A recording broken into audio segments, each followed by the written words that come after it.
Good afternoon. There's a lot of benefit to studying history. One of the things that you get from history is a perspective on how life was for other people. And there's plenty to understand about how life was for generations in the past. Perhaps it was your grandfather's generation, or maybe your great-great-grandfather's generation. You go back a couple of generations, and suddenly you find yourself somewhere besides the United States as a family. You go back even further, and it's a little bit harder to pin down what's going on in that kind of history.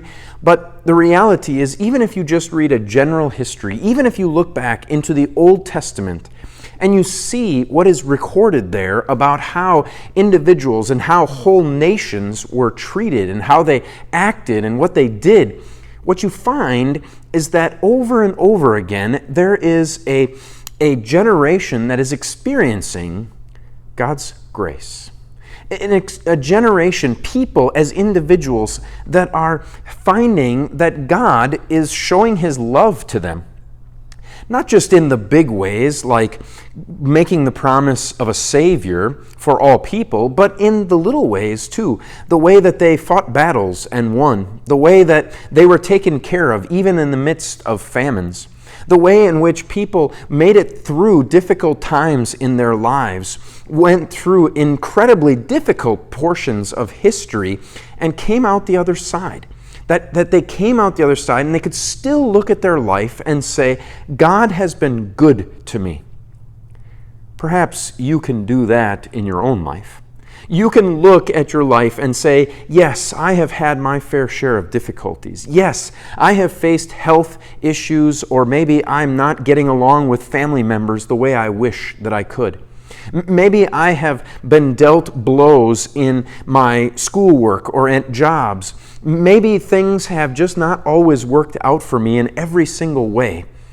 But over and over again, the history of your life is a history of God's love for you.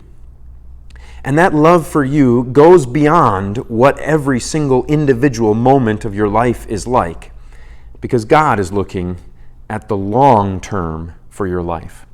To say God looks into the future and says, there, for sure in the future, no matter what happens to you today and tomorrow, God is already there, and God has already saved you in Jesus. Listen to what the psalmist writes in Psalm 100, verses 4 and 5. Enter His gates with thanksgiving, His courtyards with praise. Give thanks to Him and bless His name. For the Lord is good, His mercy endures forever.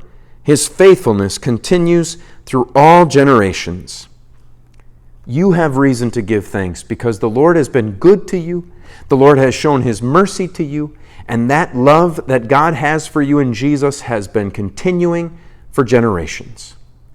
Until we see each other again, the Lord's blessings on your day.